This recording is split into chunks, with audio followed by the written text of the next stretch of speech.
Welcome to this explainer. Today, we're diving headfirst into a really fascinating neurological mystery.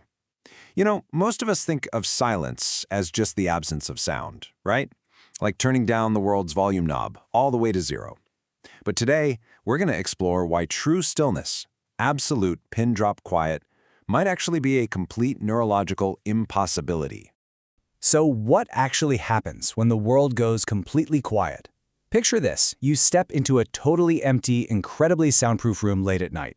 You've managed to strip away literally all distractions. No cars outside, no hum from the fridge, no wind tapping at the glass.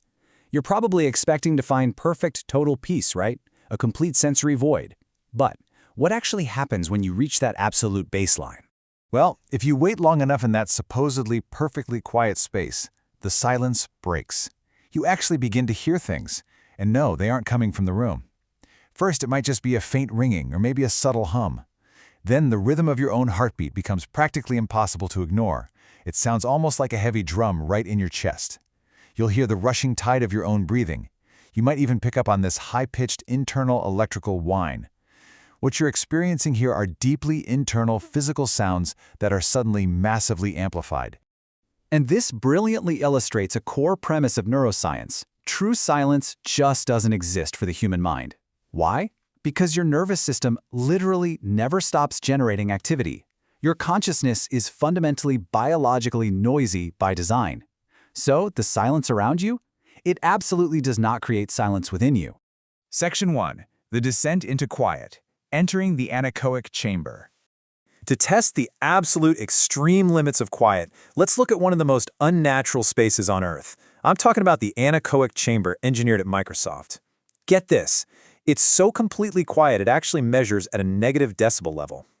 Now, human brains evolved in chaotic, noisy environments. We are hardwired to process traffic, conversations, wind, music, the whole shebang. But when you step into an anechoic chamber, which is engineered with these specialized fiberglass wedges to absorb 99.99% of sound reflections, you strip away every single one of those external cues. Without them, the brain suddenly can't find the environmental signals it completely relies on to anchor itself. Because your brain is basically screaming for input.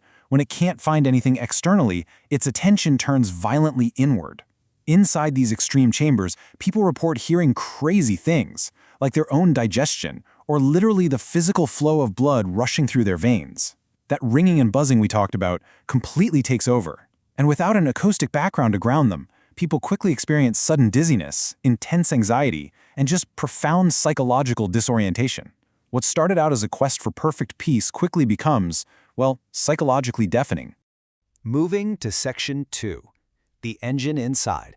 Why the brain creates noise. To understand why this kind of sensory deprivation feels so incredibly eerie, we have to stop looking at our ears and instead look at the massive engine running inside our skulls. 86 billion. That is the estimated number of neurons in the human brain. That's a mind-blowing number. And all these neurons are constantly communicating through an absolute flurry of electrical and chemical signals. The absolutely crucial takeaway here is that this staggering amount of activity never, ever stops. So, what exactly are all those billions of neurons doing when you're just, say, sitting still on the couch? Well, they're engaged in relentless, continuous processing.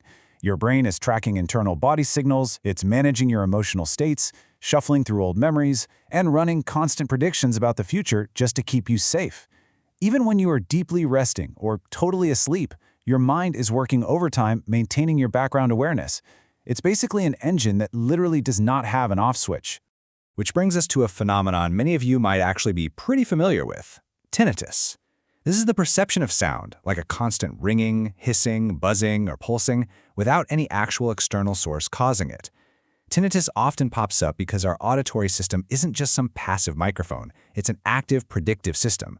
When the brain receives less sound from the outside world, maybe due to hearing loss or just extreme quiet, it essentially cranks up its own internal volume dial to search for a signal. And in doing so, it amplifies its own internal neural noise. You are basically hearing the sound of your own brain desperately searching for something to listen to. And if you push that deprivation even further into total sensory isolation, the effects get really wild. The brain absolutely hates informational emptiness. It is a pattern recognition machine through and through. So instead of peacefully shutting down when it's starved of input, It goes totally hyperactive. It actually starts generating its own experiences from within. This leads to profound time distortion, dissociation, weird dreamlike states, and even vivid auditory and visual hallucinations. If you don't give it a world to process, it's just going to invent one. Section 3. Running from the noise. Why we fear silence. Knowing that our minds are entirely noisy by design actually explains a whole lot about our modern behavior. Just think about your own daily coping mechanisms. Do you sleep with a fan or music on? Do you keep the TV running in the background while you're cooking? What about playing podcasts endlessly during chores, or just endless doom scrolling on your phone in bed? We instinctively avoid complete quiet. We use this heavy, constant stream of modern distraction to successfully mask the relentless internal noise and dialogue of our own minds. We are essentially just trying to drown out our incredibly noisy neuronal neighbors. And here lies the ultimate dilemma. External distraction gives us a super easy, highly accessible way to drown out our internal noise. But true silence, it completely strips that mask away. When the external world actually stops, your awareness has literally nowhere to go but inward, forcing a direct, unavoidable confrontation with your own consciousness. Now sure, for a highly practiced meditator, looking inward might feel peaceful, but for a lot of us, it is deeply, deeply uncomfortable, simply because that consciousness is a busy, chaotic place. Which brings us to a really powerful realization. Absolute silence may actually be impossible for the human experience. Even if the external world became flawlessly, perfectly quiet, your reality would still be absolutely filled with sound. As long as your 86 billion neurons are firing and your heart is beating, true stillness simply cannot exist.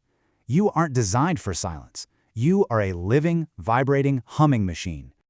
So, I want to leave you with this final thought. Are you ready to sit with the noise of your own consciousness? The next time you find yourself stressed out, craving perfect quiet, and just wanting to completely turn off the world, ask yourself if you're truly prepared to listen to the fascinating, relentless engine that was always running right inside you. Thanks for joining me for this explainer, and I really hope you walk away with a whole new appreciation for your beautifully noisy mind.